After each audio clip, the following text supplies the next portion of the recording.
이것은 단순한 또 하나의 하이브리드가 아닙니다. 37mpg의 강력한 터보 하이브리드입니다. 우수한 주행거리와 파워로 당신의 다음 이야기를 발견할 수 있게 해줍니다. 그곳이 어디든지.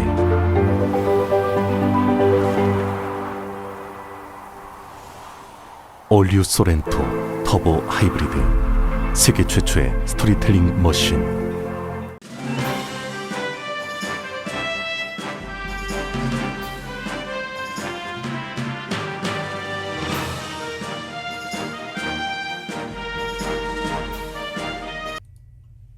강혜신의 오늘의 미국.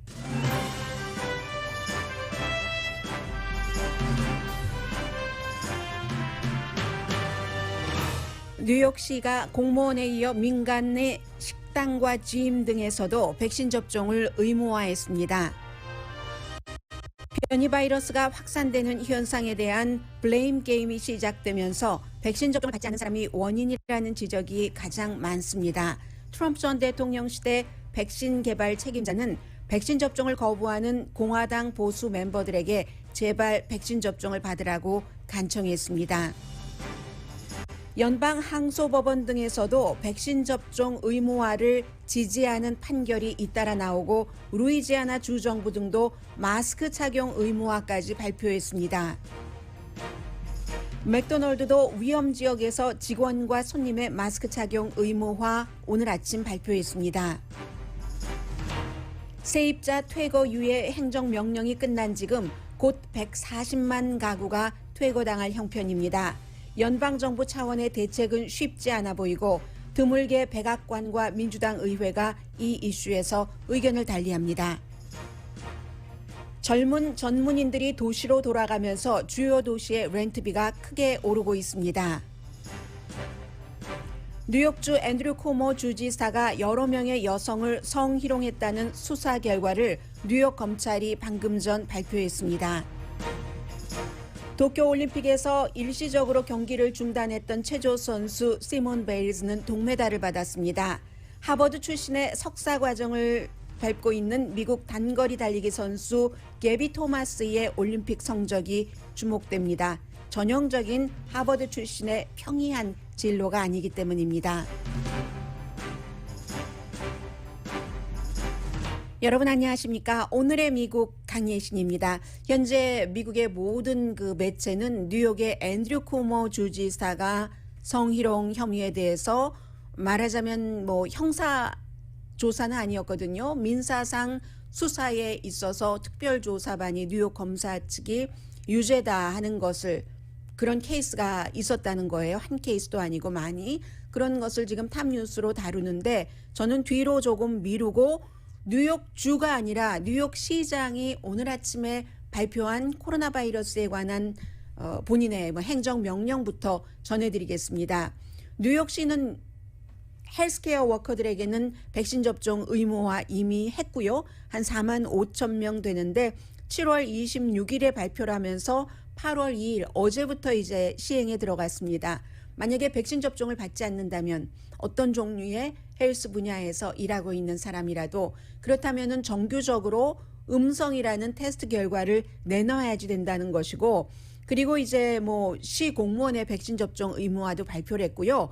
오늘 아침에 발표한 것은 시의 식당에 실내에서 밥을 먹을 사람, 그리고 짐에 가서 운동을 할 사람, 그 밖에 곧 브로드웨이 뮤지컬 등 영화관이 개봉이 되죠. 뉴욕에서는. 그래서 그 같은 엔터테인먼트 관련 활동을 하려는 모든 손님들 백신 접종을 받아야지 된다 하는 것을 의무화했습니다.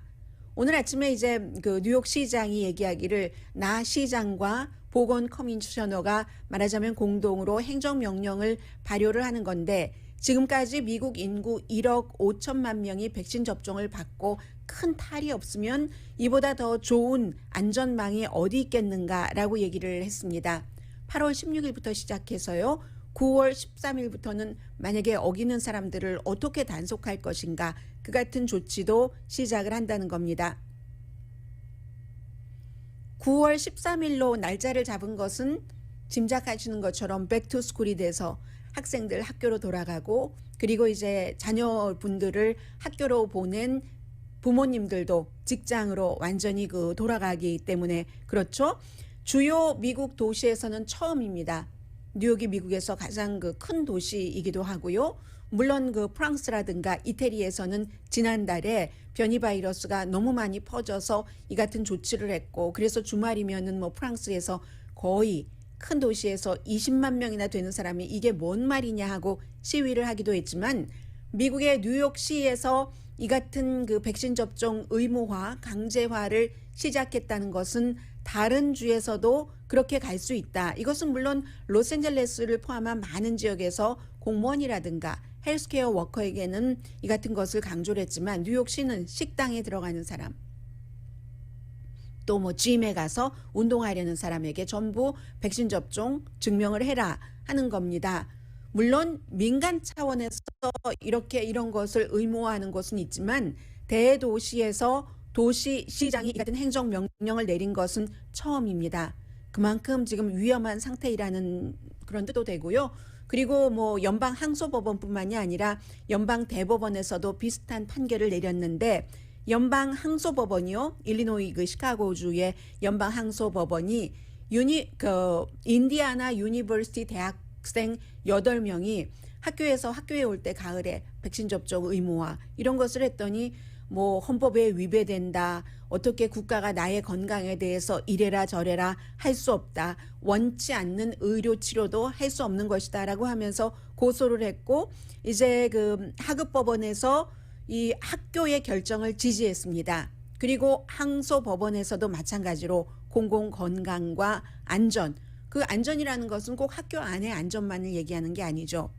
인디아나 유니버시티, 미국에서 대학교가 있는 곳은 전부 대학촌해서 그 커뮤니티도 안전한가, 안전성을 조금 덜 확보되는가 하는 것에 중요하잖아요. 함께 사는 곳이니까. 그래서 이제 그러한 의미로 그 같은 판결을 내렸고 연방 대법원의 스티븐 블레이어 연방 대법관이 메인주 교회도 비슷한 도전을 했습니다. 인디아나 대학교의 학생들처럼 메인주의 주정부가 교회에 대해서 이런저런 규제를 한다는 거죠. 코로나 바이러스와 연관이 돼서 거기에서 이제 청원서를 받아서 교회에서 이건 목적이 있는 규제다.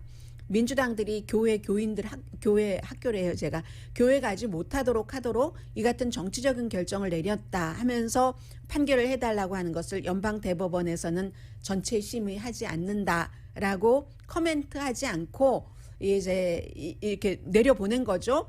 이런 형태로 백신 접종 의무화에 대해서는 법원들도 연방법원 차원에서 지금 지지하는 형태고요. 한 달 늦게 적어도 한 번 백신 접종 받은 사람 70% 목표를 달성했습니다. 원래는 독립기념일에 하려고 했었죠. 그리고 나서 이제는 블레임 게임, 미국 말로 서로 손가락질이 시작이 된 겁니다. 왜 이렇게 변이 바이러스가 많이 퍼지는 거야? 하는 것 해서 지금 백신 접종을 받은 사람들을 먼저 보면은요. 민주당은 92%, 65세 이상보다 민주당이 더 많아요. 65세 이상 분들 88%, 뭐 나이가 많으신 분들 가운데서 건강상의 이유로 또 백신 접종을 받지 못하는 그런 분들도 계실 테니까요. 71%가 백인이 아닌 사람, 70% 여성, 70%가 지금 전국 평균이잖아요. 한 번 이상 백신 접종 받은 사람, 모든 그 미국인 지금 White은 67%, 남자 65%에 비해서 여자가 70%니까 5% 많은 거죠. 또 대학교를 졸업하지 않은 사람보다는 대학 졸업을 한 사람의 백신 접종률이 높았고요. 공화당은 51%밖에 안 됩니다. 그러면 거의 20%나 낮은 거예요. 50%에서 20%나 낮은 겁니다. 무당파가 59% 접종을 받았고요.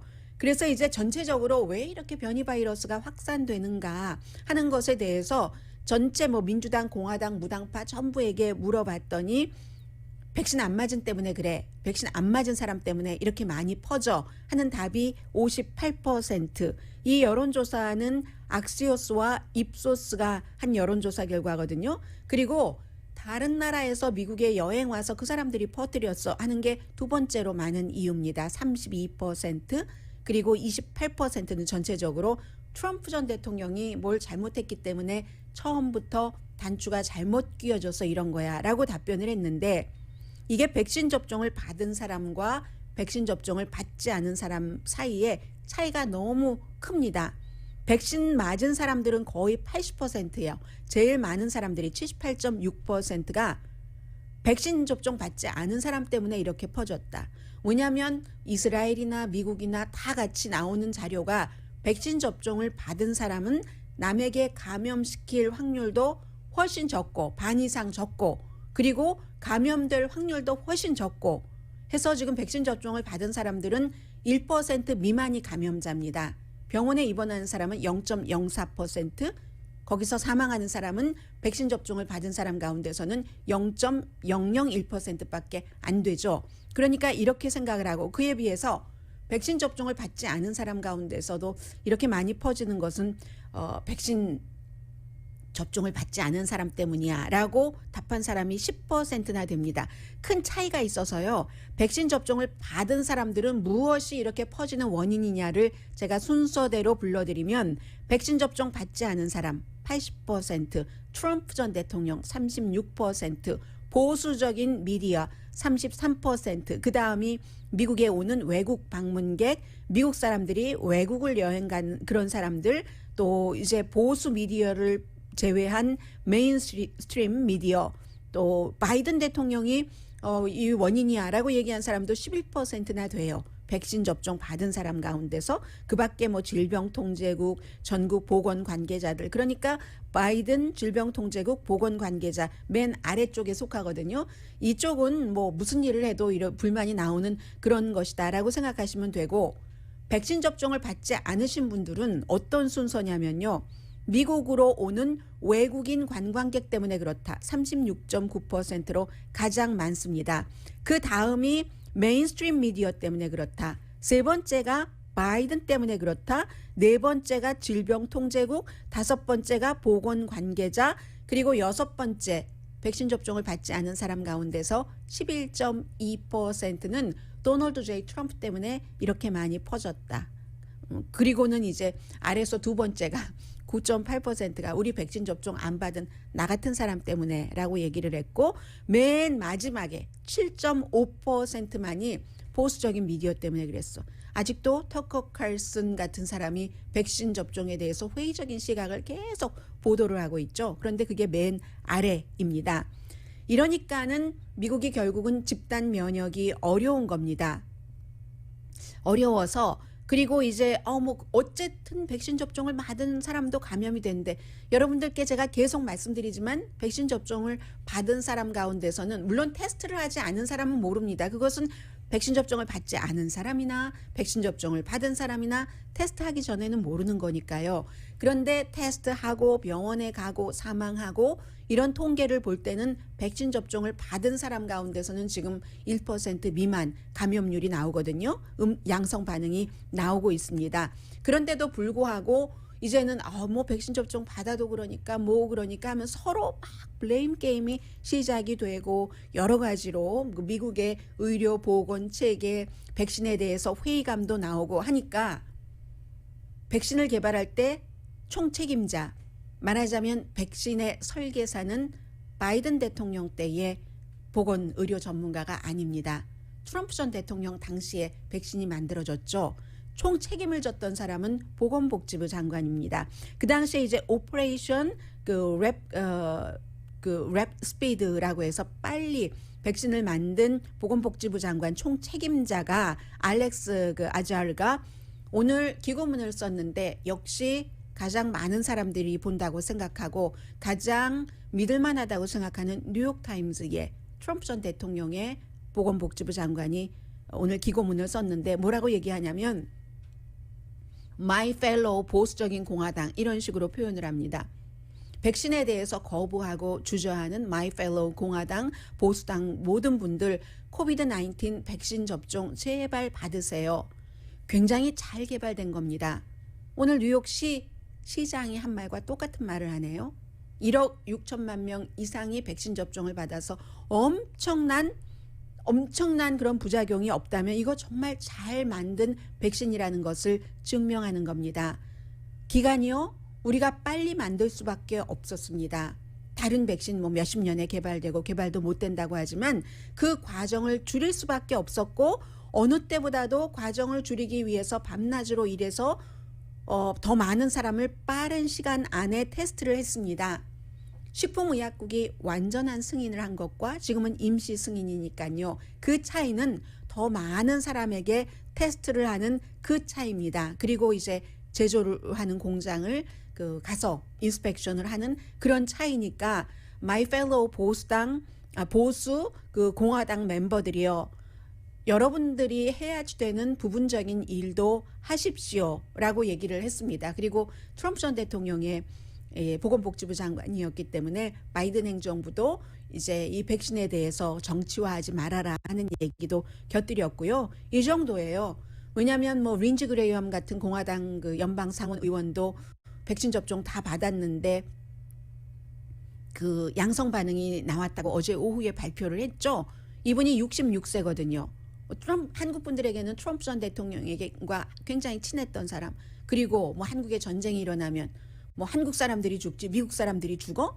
뭐 대통령의 이 말을 전했다는 바로 그 린지 그레이엄인데 이 사람이 주말에 이제 초당적인 모임이 있어서 조 맨신 웨스트 버지니아가 지역구인 민주당 그 의원이 이제 초대를 해서 이제 뭐 보트 타고 같이 여러 의원들과 함께 하고 나서 주말에 조금 아프더래요. 월요일에 병원에 가봤더니 양성 반응이 나온 겁니다. 증상은 뭐 독감 비슷한데 아주 지독하지는 않다면서 내가 백신 접종을 받지 않았으면 정말 큰일 날 뻔했다라고 얘기를 했고요. 이 린지 그레이엄 같은 경우가 이제 그 백신 접종을 받고도 또다시 감염되는 한국말로 뭐라고 하죠? 돌발이 아니라 무슨 이제 그 감염이라고 얘기를 하는 바로 이제 그 부분인데 12월 달에 받았잖아요. 나이도 많고 연방 상원 의원이고 해서 12월 달에 받았으면 이미 8개월이 됐습니다. 6개월에서 8개월 되는 사이에 몇십 %나 백신 효력이 떨어진다고 하잖아요. 변이 바이러스에 대해서는. 그래서 이제 지금 그런 형태고요. 어쨌든 질병통제국뿐만이 아니라 카이저 병원에서 조사한 바에 따르면 또 입원을 한 사람들 뭐 90% 이상 백신 접종 안 받은 사람이고 사망자 99% 이상 뭐 이런 사람들이 다 백신 접종을 받지 않은 사람이라는 것 다시 한번 말씀드리고요. 계속 피크입니다. 지금 플로리다고 미주리주고 완전히 피크이기 때문에 중환자실도 지금 젊은 환자들이 무척 많아요. 젊은 환자들이 백신 접종을 받지 않았기 때문에 그렇죠. 그래서 지금 가장 위험한 군이 나이가 많거나 어디가 아파서 백신 접종을 일찍 받은 사람, 그리고 젊어서 백신 접종을 뭐 여러 가지 이유로 받지 않은 사람, 이 사람들이 위험하고 한 5월달, 6월달 뭐 이 정도에 백신 접종을 완료하신 분들은 아직 그래도 조금 괜찮은 편이고요.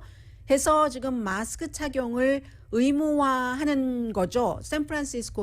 샌프란시스코뿐만이 아니라 6군데 베이 지역의 카운티요. 알라미다도 포함되고 콘트라코스타, 마린, 산 마테오, 또 산타 클라라, 소노마 카운티 이런 곳이 마스크 쓰는 것 의무화했고요. 버클리 시도 샌프란시스코 시처럼 마찬가지입니다. 그리고 루이지아나 주지사도 실내에서는 5살 이상이 되면은 모두 마스크를 써야지 된다 하는 것을 발표를 했는데 루이지아나 주지사는 주 자체는 굉장히 보수적이지만 민주당 주지사입니다. 그리고는 이제 연방정부 차원에서는 바이든 대통령이 트럼프 행정부 시대에 했었던 것을 국경에서의 코로나 바이러스와 연관된 정책을 그대로 가지고 와서 지금 진행을 합니다. 그래서 일부 진보에서는 굉장히 비난을 하고 있는데 트럼프 시대의 국경 정책을 바이든 행정부가 계속 진행하는 건 뭐냐면은 뭐 멕시코라든가 남미에서 오는 사람들, 미국 시민이 아니면 굉장히 질병통제위에서 발표를 했어요. 어제도 다시 위험할 수 있다. 바이러스가 확산되는데 이러한 정책, 그래서 남부 국경에서 오는 사람들 입국을 거부하는 뭐 이런 것들이요. 그래서 대내적으로는 그렇고 대외적으로는 뭐 미국이 지금 미국 내부에서 백신 접종을 받지 않는 이런 문제가 있는데 대외적으로는 1억 도수를 다른 나라에 뭐 기부하거나 아니면 뭐 수출하거나 그랬거든요. 이것으로 모자라서 9월 14일을 시작으로 해서 백신에 관련된 세계 정상회의를 지금 그 바이든 대통령이 하면서 미국뿐 아니라 이제 세계적인 여러 가지 이 변이 바이러스를 어떻게 헤쳐나갈 것인가 하는 것을 세계 대통령이라는 말이 저절로 나오네요. 세계를 이끌어가는 미국으로서 특히 코로나 바이러스 시대에 백신 업계를 이끌어가는 미국으로서 세계 코비드 19 정상회의를 9월 달에 할 준비를 지금 하고 있습니다.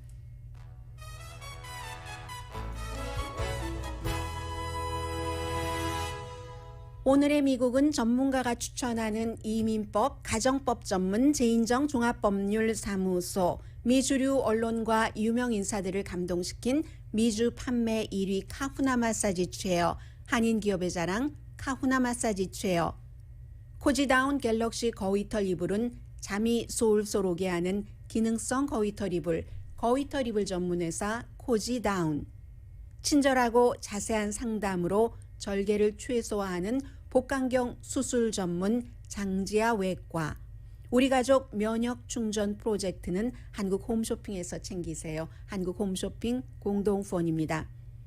잠시 뒤에 아주 그 중요한 그 세입자 퇴거 유예 지난 토요일에 끝났고요. 연방 차원에서는 지역마다 다 다르죠. 지역의 프로그램은 로스앤젤레스를 포함한 이쪽 캘리포니아 지역은 이제 대체적으로 한 2달 정도 남았고요. 그런데 이게 지금 방법이 별로 없어 보이거든요. 연방 대법원에서 지난달에 판결해 놓은 것도 있고 어떻게 돼갈 것인가 뭐 그런 것들을 좀 전해드리고, 오늘 그 뉴욕주의 준 킴 그 검사가 기자회견에서 발표를 했고 뉴욕 검찰총장도 나와서 발표를 했는데, 그 앤드류 쿠오모 뉴욕 주지사가 처음에 코로나 바이러스가 시작됐었을 때는 저 사람을 대통령으로 선거 치러지기 전에 그런 얘기까지 나왔잖아요. 그런데 그 이후에 성희롱 문제 때문에 지금 거의 추락하고 있거든요. 그 밖에 뭐 트럼프 전 대통령에 관한 뉴스도 있고요. 잠시 뒤에 전해드립니다.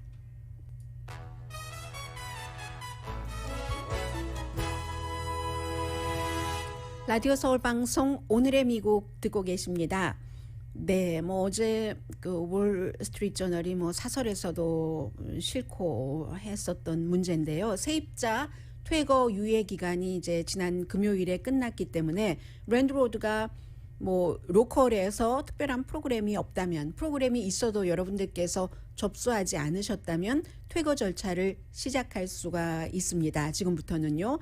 그래서 원래 제일 처음에는 이게 케어 액트 모라토리엄이라고 해서 케어 액트라는 그런 것으로 트럼프 전 대통령이 7월 달에 이렇게 해서 9월 달에 또 연장을 했고 12월 달에도 뭐 한 달 이렇게 해서 전반적으로 한 사람일 경우 1년의 수입이 9만 9천 달러까지, 커플일 경우에 19만 8천 달러까지 버는 사람이 코로나 바이러스로 수입이 줄어들었다면 그로 인해서 렌트비를 못 냈을 때 퇴거할 수 없도록 퇴거 유예 명령, 행정 명령을 내렸던 겁니다. 그리고 나서 이제 1월 말에 바이든 대통령이 집권을 했습니다. 바이든 대통령도 1월 말부터 지금까지 짧게 몇 개월씩 3번을 연장을 해서 토요일에 끝났는데, 지난달 말에 연방 대법원이 어떤 판결을 내렸냐면 의회에서 연장을 하면은 가능하다. 이제 더 이상 대통령의 행정명령으로는 안 된다는 판결을 내렸습니다. 그러니까 어제 대통령이 주정부와 로컬 정부에서 최선을 다해서 그 렌트비를 보조를 한다던가 하는 식으로, 그리고 나중에 연방정부에서 주정부로 어떠한 그 돈이 보조가 될 때 그 돈으로 미리 냈었던 그 돈을 이제 리임버스 할 수도 있다. 뭐 이런 식으로 얘기를 했죠. 당장 지금 2달 사이에 140만 가구가 이 퇴거 유예가 끝나서 아무 조치를 하지 않으면 집에서 쫓겨날 수 있답니다. 140만 가구니까 그 140만 가구 모두 한 사람씩 사는 건 아니겠죠. 4명 사는 가구도 있고 10명 사는 가구도 있고 뭐 평균 몇 명은 될 텐데, 그리고 나서 그 이후에도 수백만 명의 가구가, 또 수백만 명이 아니라 수백만 가구가 또 퇴거 위기에 이제 추후에 또 있게 된다는 겁니다. 그런데 이게 행정명령, 대통령 행정명령으로 한 것이 한가운데는 행정부의 질병통제국이 있는 거죠. 질병통제국이 이거 이런 상황에서 쫓겨나면은 바이러스가 널리 퍼져서 큰일 난다 했는데, 지금 질병통제국장은 변호사의 조언에 따라서 연방대법원에서 의회에서 한다면 모를까? 행정부는 아니야 라고 판결을 했기 때문에 더 이상 이 같은 것을 할 수가 없다. 우리는 권한이 없다라고 발표를 했습니다. 그러자 이게 이제 토요일 날 그게 끝나고 일요일 날, 월요일 날 계속 백악관과 민주당 의회가 뭐 왔다 갔다 하면서 이렇게 했는데, 백악관은 이러니까 연방 대법원에서 판결이 나왔으니까 의회가 빨리 이런 것을 연장안을 법으로 통과를 시켜 주십시오. 그러면 저는 바로 서명을 하겠습니다. 이렇게 그 얘기를 하고, 의회에서는 바이든 대통령이 다시 행정명령에 서명을 하십시오. 이 행정명령에 만약에 바이든 대통령이 다시 서명을 하면은 질병통제국을 통해서라든가, 그러면 소송이 들어올 거 뻔히 알면서도 의회에서는 하는 얘기거든요. 소송이 들어오더라도 지금은 델타 변이 바이러스가 너무 기승을 벌이고 있으니까 시간을 좀 벌자. 소송되고 어느 동안에는 또 사람들을 쫓아내지 못하고 하니까, 그리고는 이제 뭐 주정부가 뭐 처리할 수 있는 것도 시간을 좀 주고 하자. 이게 의회의 얘기거든요. 이것은 또 굉장히 다른 겁니다. 이제 유예가 끝나서 퇴거당할 그럴 위기에 있는 그 세입자들이 처한 것과는 또 다른 정치적인 문제가 하나가 생겼는데, 트럼프 전 대통령 시대에는 뭐 백악관과 의회에서 뭐 일주일마다 한 주일 건들러 한 번마다 의견이 다르게 나오고 또 뒤로 협상하고 서로 막 합의하고 이랬던 적이 늘 이어왔는데, 바이든 행정부 들어선 그렇지는 않았거든요. 지금 백악관은 의회에서 해라 하니까 민주당 의원은 대통령이 먼저 급하게 해라. 지금 의회에서 공화당이 이것을 지지하는 사람들이 많지 않고 여러 가지가 복잡하니까 대통령이 빨리 하라는 거예요. 대통령은 할 수 없는 것이고, 법에 따라서 애매모호하게 이렇게 민주당 의회와 백악관이 같은 이슈로 서로 다른 입장을 보이는 것이 이 주요 이슈에서는 뭐 거의 처음인 거죠. 그래서 이제 투표수를 확보를 못했기 때문에 그러는 겁니다. 낸시 펠로시 하원 의장이나 척 슈머 민주당 상원 원내대표나 투표수가 돼야지, 확보가 돼야지 이것을 절차를 하잖아요. 그러니까 서로 사실은 어찌할 수 없는 상황에서 미루기를 한다고 볼 수도 있는 거죠. 그런데 어쩔 수 없어요. 양측 다 지금 말씀드린 것처럼 얘기를 들어보면은 서로 다 일리가 있기 때문에, 그럼 어떻게 될 것인가? 아직 모른다니까요. 이 문제가 어떻게 해결될 것인가? 정말 백악관이 어제 얘기한 것처럼 만약에 주정부, 카운티 정부, 시정부에서 또 그럴 뜻이 있으면 지역에 따라서 그 의견이 다를 거예요. 캘리포니아, 로스앤젤레스 카운티, LA시는 여기에 대해서 적극적으로 뭔가 지원을 하려고 할 테고, 또 LA시와 오렌지 카운티, 시리 오브 오렌지, 뭐 오렌지 카운티의 어떤 시리와는 조금 입장이 또 다를 겁니다. 그렇기 때문에 이런 때는 어느 지역에서 사느냐도 상당히 그 중요하다 이렇게 보고 있고요. 백악관과 민주당 의회의 리더십이 다시 이제 서로 어떻게 하면 협조를 하면서 이 뭐 140만 가구, 200만 가구를 구할 것인가 하는 방안을 찾아내겠죠. 어떤 형태로든. 그리고는 이제 오늘 그 뉴욕의 검찰총장 레티나 제임스, 아프리칸 아메리칸 여성 검찰총장이죠. 그리고 이제 뉴욕의 검사, 이 사건을 맡았던 준김 검사예요. 이름에서 그대로 아실 수 있죠. 오늘 기자회견을 오래 하면서 앤드류 쿠오모 뉴욕 주지사가 그동안 여러 명의 여성을 한 명이 아니라 성적으로 성희롱하고 성학대를 했다. 한두 개가 아니라 패턴이다. 상습적이다 하는 거예요. 특별조사팀이 조사를 했거든요. 수사를 했거든요. 스텝을 포함해서 다른 공무원들 뭐 아주 디테일하게 179명의 증언을 바탕으로 서류만 하더라도 7만 뭐 4천 다큐멘트라고 하고 있거든요. 주 공무원만 하더라도 9명이었다. 대체적으로 뭐 키스하고 허깅하고 굉장히 예민한 부분을 원치 않는데 만지고 했었다는 거죠. 주지사, 주에서 가장 파워풀한 사람이잖아요. 그래서 주지사와 그 이 주 정부 주지사 사무실이 주의 법도 위반하고 연방 법도 위반했다는 결론입니다.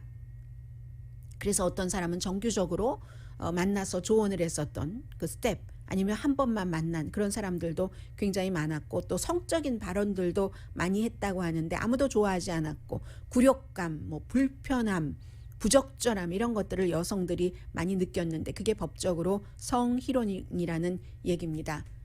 아직까지는 앤드류 쿠모 주지사가 공식적으로 얘기하지 않고 있습니다. 이게 이제 그 미국에서 이제 문화적인 이런 것 그리고 높은 자리에 지금까지는 남성들이 많기 때문에 이런 일들이 일어나는데 이번 케이스는 형사 케이스는 아니거든요. 그렇기 때문에 여기서 가장 주목해야 되는 것은 앤드류 쿠모가 사임할 것인가 아니면 사임하지 않고 끝까지 버티다가 뭐 재선에 출마할 것인가 그리고 내가 성희롱 당했어, 성학대 당했어 라고 얘기하는 여성들이 소송까지 갈 것인가 그런 것들이 굉장히 그 중요하고요.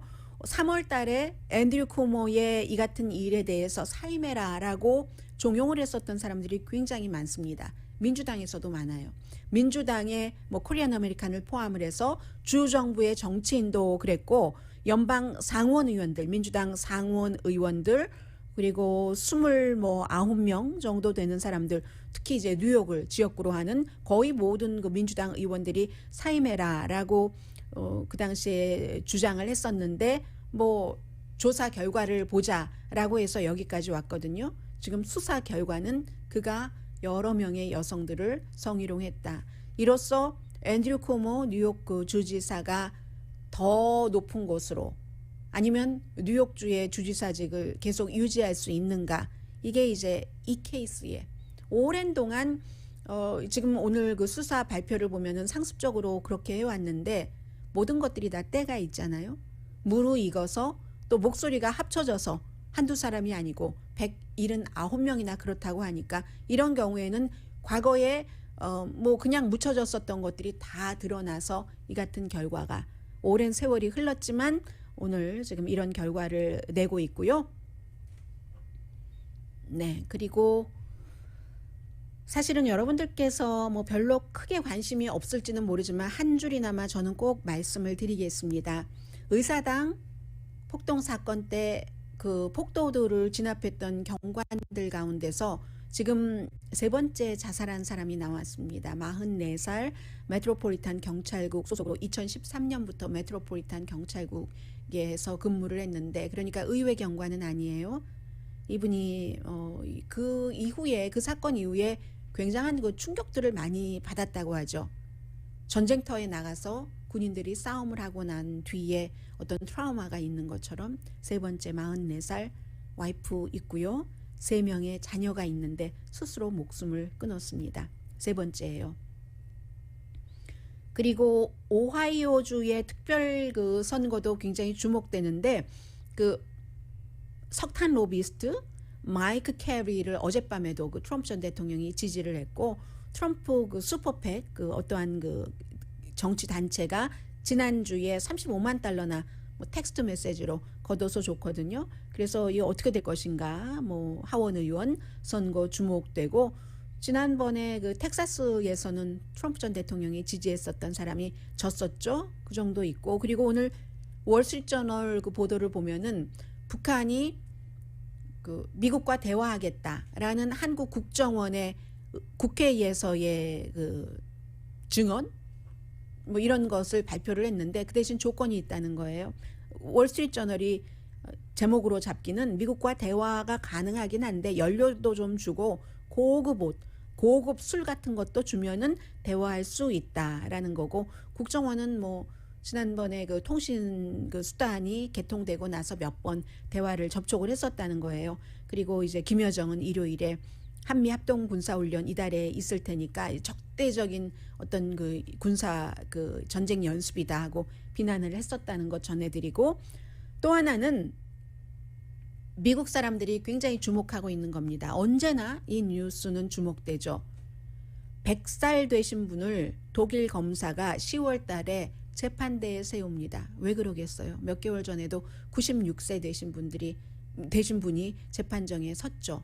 나치.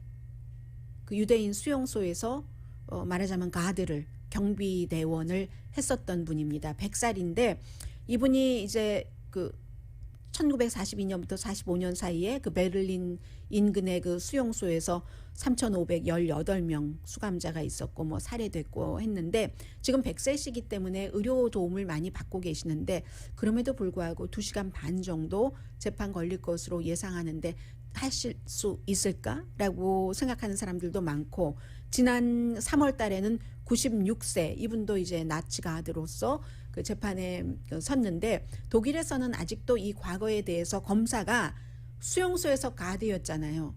그럼 본인이 직접적으로 그 유대인들 살해에 가담을 했는가, 이런 것을 증명하지 않아도 기소하고 재판에 세울 수 있도록 독일이 이토록 철저히 과거사 청산을 하고 있는 국가다 하는 뜻에서 굉장히 많은 미국 매체가 지금 그 보도를 하고 있습니다. 이제는 독일에서도 그 전에 그 나치 그 수용소에서 가드 같은 것을 했었던 분들이, 살아계신 분들이 많지 않죠. 연세 때문에. 잠시 뒤에 아파트 렌트비 인상 등 또 관련 경제 뉴스 전해드립니다.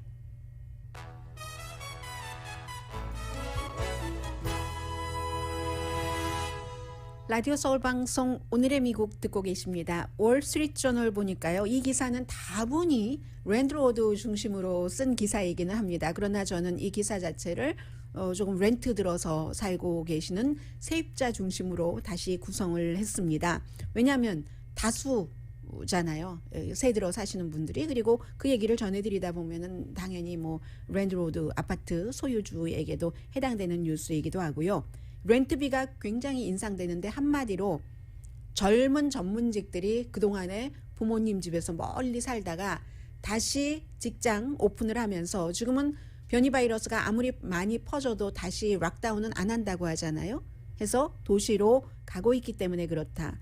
집값은 너무 비싸니까 집을 살 엄두도 내지 못하고, 애틀란타 같은 경우가 대표적인 도시인데 예상했었던 것보다도 훨씬 렌트비 인상 폭이 빠르고 폭도 크고 하답니다. 그래서 지금 주식시장에서는 아파트먼트 관련 주식값 많이 오르고 있고요. 아파트먼트 인덱스가 1월 이후에 42%가 올랐는데, S&P 500가 1월 이후에 같은 기간에 오른 폭이 한 17% 되거든요. 그럼 2배 이상 오른 거예요. 아파트 관련 그 인덱스 주식값이. 중간 렌트비는 지난해에도 이미 10% 올랐는데, 6월에 중간 기존 주택값이 1년 전보다 23.4%, 애틀랜타 같은 경우는 뭐 25% 이상 올랐다고 하잖아요. 전국 평균 집값이 뭐 몇 년 전에 20만 대였는데 지금 뭐 36만 3,300달러로 올랐죠. 전국 부동산 협회의 발표에 따르면. 그래서 그 일자리를 잃어서 뭐 렌트비를 내기 힘들다 뭐 이런 사람들도 많이 있어서 지금 뭐 퇴거 유예에 대해서 딜레마 같은 것도 겪고 있지만, 그리고 지금까지 또 부모님 그쪽으로 돌아갔기 때문에 렌트비의 점유율이 낮았고 베이컨스가 높았고 해서 어떤 랜드로드에게는 아주 그 괴로운 한 해 반 정도였는데, 지금 이제 뉴욕과 샌프란시스코 이런 곳이 렌트가 이제 그 내려갔었던 것이, 뭐 주식값도 내려갔었던 것이 다시 올라가고 있다는 겁니다. 그래서 오랜 동안 이제 참고 퇴거도 시키지도 못하고 렌트비도 받지 못하고 했었던 그 랜드로드들이 좀 힘을 펴게 됐다 하는 게 월스트리트저널의 기사거든요. 거의 모든 주요 도시의 렌트가 지금 어느새 1년 전보다 비싸졌다는 거거든요. 그래서 지금은 이제 전에는 그 팬데믹 시작되고 나서는 뭐 어떤 그 인센티브도 주고 있는데 지금은 인센티브 같은 것도 주지 않고 다시 도시의 아파트 렌트비가 오르니까 오너들도 조금 그 살아나고 있다 하는 얘기입니다. 25살에서 29살 사이, 그리고 30세에서 뭐 34세, 그러니까 25살에서 34세 젊은이들이 직장으로 돌아가면서 이런다는 건데 휴스턴도 마찬가지래요. 그래서 이런 얘기입니다. 아무튼 그리고 또 하나 전해드리고 싶은 것은 지금 코로나 바이러스 막 퍼지면서 발표하는 것 보니까 질병통제국이 미국의 90% 지역에서 점점 더 많이 확산되는 위험에 빠졌다라고 얘기를 하고 있는데 에어라인 취소 많아지고 있거든요. 여러분들 확인하셔야지 되고요. 그리고 그 백신 접종 의무 뉴욕시에 이어서 지금 많은 회사들이 마스크 의무화를 하고 있는데 맥도널드도 지금 하이 리스크 지역에서는 손님도 그렇고 직원들도 그렇고 전부 마스크 착용 의무화, 그리고 백신 접종 안 받은 스태프과 커스터머는 언제나 그 마스크를 써야지 되고요. 타겟도 하이 리스크 지역의 직원들에게 마스크 착용 의무화했는데 지금까지 마스크 착용 의무화하는 그런 회사도 많고 백신 접종을 아예 의무화하는 회사도 많습니다. 페이스북, 구글, 트위터, 넷플릭스, 그리고 뭐 우버, 섹스 핍스 애비뉴, 또 워싱턴 포스트, 모건 스탠리, 월트 디즈니도 백신 의무화 했었잖아요. 지금 형태는 이런 상태고요.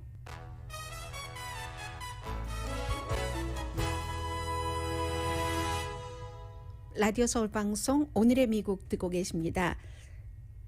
올림픽에서요. 끝이 항상 보면 끝이 아니에요. 시몬 베일즈가 뭐 몇 번의 경기 정신적으로 너무 힘듭니다. 그래서 다칠지도 모릅니다. 여러 가지 이유로 나가지 않다가 어제 그 평행봉에서 동메달 땄습니다. 이 분야는 원래 금메달리스트가 아니죠. 그래서 금메달과 은메달은 중국 선수가 받았고요. 시몬 바일즈가 3번 24살처럼 보이지 않던데요. 근데 체조 선수들 이렇게 머리에 리본 묶잖아요. 어제는 뭐 막 미국을 상징하는 그런 체조복을 입고 머리에 파란색, 하얀색 리본을 묶었는데 참 상큼하게 느껴졌습니다. 그리고 또 한 사람, 중요한 사람이 게비 토마스라고 96년생이거든요. 하버드 대학교 졸업하고 지금 유니버시티 오브 텍사스에서 전염병 그 관련 그 석사 공부를 하고 있는데 200m, 그러니까 스프린터예요. 지금 오늘 경기가 어떻게 아직 시작되지 않았죠. 보면은 메달리스트가 될 것인가, 아주 좋은 메달을 받을 것인가, 굉장히 많은 사람들이 주목을 하고 있는데, 왜냐면 하버드 졸업생 하면 보통 대통령이 되거나 뭐 오바마처럼 국무장관이 되거나 마이크 폼페오처럼 그밖에 뭐 상원, 의원, 정치인들 아니면 영화배우 많잖아요. 그리고 굉장히 인물도 좋습니다. 이 그 게비 토마스 그가 그런데 단거리 선수 스프린터 200m 쪽에서 그렇기 때문에 이 오늘 어떻게 될 것인가. 이 정도 빨리 200m를 21.61초라고 하거든요. 세 번째로 역사상 빠릅니다. 두 번째 여성이 1988년이었었고 아무튼 역사상 세 번째로 빠르고 여성으로서는 두 번째로 빠르다고 하는 거거든요. 골드를 따려면 근데 자마이카 그 선수 등 아주 그 재능 있는 선수들을 이겨야지 되기 때문에 그런데 저는 굉장히 그 주목이 되고요.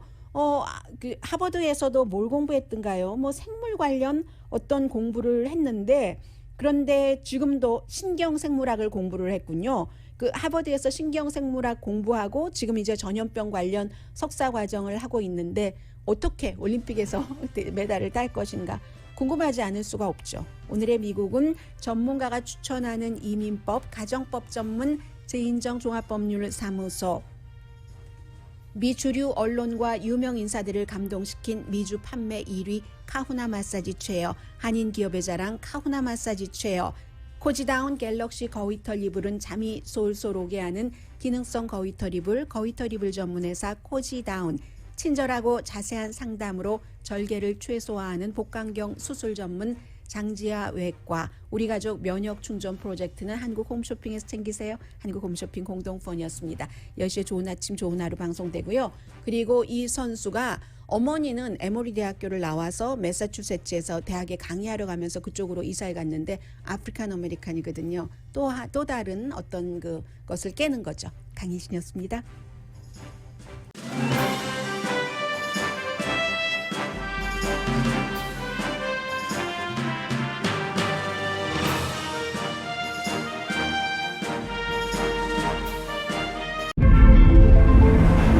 이것은 단순한 또 하나의 하이브리드가 아닙니다. 37mpg의 강력한 터보 하이브리드입니다. 우수한 주행거리와 파워로 당신의 다음 이야기를 발견할 수 있게 해줍니다. 그곳이 어디든지.